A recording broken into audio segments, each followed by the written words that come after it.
Welcome to the Other 99% podcast. I'm your host, Lisa Duck, a coffee-loving direct sales enthusiast who's obsessed with a good digital system. Come join me for a realistic look into the world of direct sales. We'll explore inspiring perspectives, learn about unique business tips, and celebrate success stories that often go untold.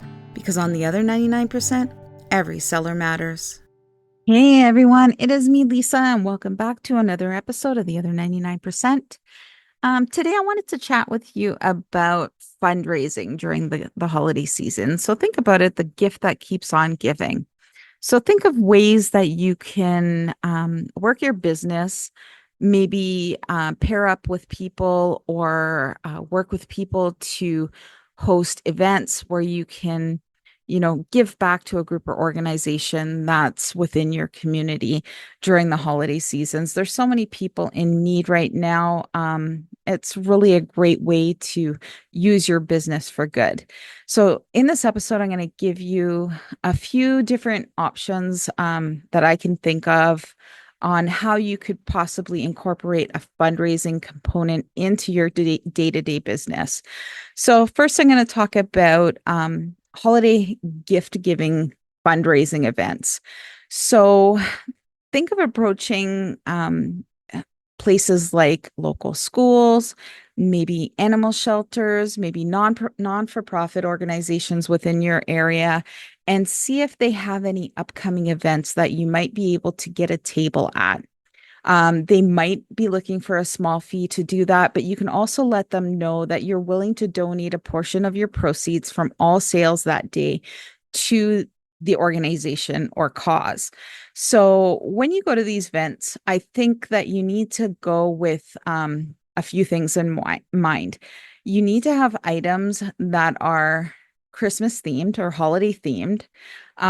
You maybe think about having things bundled up in collections that might be good for, gifts for teachers, gifts for neighbors, maybe, gifts for colleagues at work, something that is a lower price point that people are going to be willing to pick up on the spot, have them nicely packaged so that these people, they're coming there, they can cross people off of their holiday shopping list and there's no other thought needed.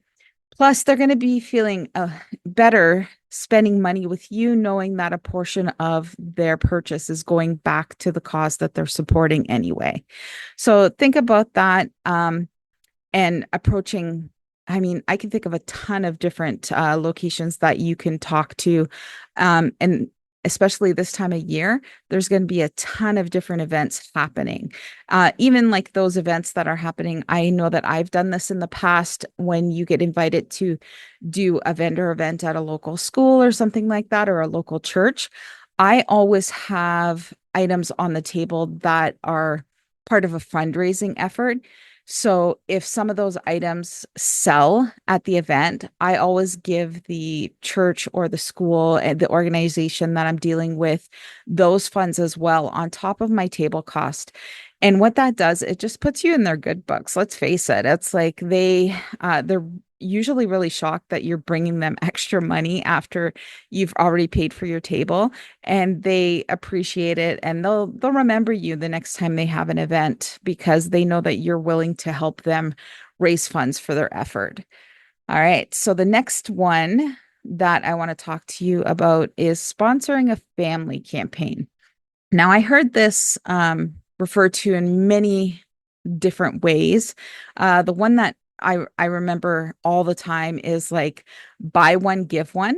So think about this like for example, like something with Epicure. You could have like a collection that you're featuring for, say, the month of November. And when your customers and your VIPs and people are purchasing these collections, you might say, "Are you interested in gifting one of these collections as well?" That would be an additional X number of dollars on your purchase, and these items are going to be donated to XYZ cause. So, a lot of people are willing to just add that extra money, knowing that, their purchase is going to go to help a family in need in the community. And it's it's a feel good campaign. It just makes people happy to be able to support those who are less fortunate than them. Next thing, if you're hosting events anyway, why not put a little twist on them during the holiday? So think about doing it, and these could be virtual events or in-person events. And when you're hosting these events, maybe pair up with a host that is interested in helping you raise money for a certain event or organization or a cause in your area. And I always say in your area because when you're raising funds for local charities, people are more inclined to help you out. So, I would probably not have as good a luck in my area if I was raising funds for, um, a food bank that was in a different province or a different country, because the people in my area, they want to support locally. They want to help people in the local area. So if you're working with a host, think about having them pick a cause that's within their area that they know that their friends, family will support. And then you could just have it where there might be one specific collection where your commission is getting donated to the cause. You might do the full event. Any sales that come in are donated to the cause. I have currently have an event going where I basically just opened a shopping link, and this has been running for, I think this is the fourth year now. And I work with this organization every year, and they just call me up. They want a link set up, and then I offer a portion of my commission to their cause. And with Epicure, we have a fundraiser collection as well. So we actually run a catalog party and a that fundraiser collection at the same time. And the organization, the organizers, they do all the work, and all they do is they send me the sales. I give them a portion of my commission, and then I help them raise funds that way. But what it does, it helps me meet new people. It puts my name out there, knowing letting people know that I'm willing to do things like this. So it just helps me get out into the community, and I love the fact that it's bringing new people into my funnel, and I get to meet all these amazing people. And the great thing about offering the two different types of fundraisers with Epicure is when I offer the catalog fundraiser, they can share this with anyone that they know from coast to coast. So it might not be somebody who's local to me. Like I might be being introduced to somebody who might be in, say, Nova Scotia. And it's somebody that I would never have met if it weren't for this fundraiser. So think about adding the fundraising twist to events. You might even want to reach out to your customers and potential hosts and ask them if anybody would be interested in partnering with you during the holiday season to raise funds for a cause that's near and dear to their heart. You never know, because people are going to be more inclined to host when they know that there's something in it for others, not just something in it for them, especially around the holiday season. This next one I wanted to talk to you about because it's a big opportunity during the holiday season, and especially when you put the fundraising twist to it, and many people don't think of it. I mean, I know people who have made a lot of money by offering corporate gifting. So, what does that mean? We have a ton of businesses in our areas, and then we could approach them because we know that almost every business gives like a holiday gift to their employees. So, depending on what your company offers, you might be able to put a collection of items together and then just approach companies and say, who takes care of your holiday gifting? Would you be interested in me showing you a few collections that I have available? If you use the your company host rewards, if they have like company paid host rewards, you might be able to give them more collections than what they actually have to pay for, because if they buy, say, $10, $25 collections, that unlocks another collection for free. So you might be able to help them out that way. But then what I also do is offer to give a portion of my commission to local charity on their behalf. Now, that could be anything. It could be anything from 5, 10, 20%. It all depends on how much commission you actually make and how much commission you are able to donate. Because let's face it, we're all in this business to make money, not lose money. And if all you can give is 5% of your commission, that's better than nothing. So approach it that way. But the one thing that I will say, that if you do approach companies like this, make sure that you have it all laid out in writing, maybe have the collections already done up so that you can show the person that's taking care of the gifting what these items will look like when they're presented to their employees.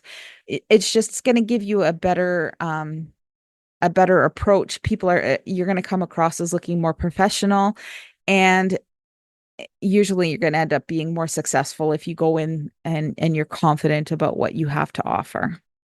And then the last thing I want to talk about is subscription boxes. So if your company has a subscription box, think about it as this way, like, offer up who do you know that could use 12 months of gifts or something like this, and say, well, it would cost you this over the 12-month period. The great thing is you don't have to put the money up front. It's going to come out of your credit card on a monthly basis for 12 months. You could stop it at any time. So if you only wanted to do a 1, 2, 3 month subscription, that's not a problem. You control it all in your back office, or all in your account, I should say, not your back office. And you show them how to control that. And so take for Epicure, for example, we have the Epic box. Now, if I had somebody who wanted to do the Epic box subscription as a gift for someone, what I would do, because they would most likely be purchasing it in the month of December, possibly November for a December delivery, but typically in December. But the Epic box isn't going to arrive at their home in time for Christmas. It will arrive the first couple weeks of January.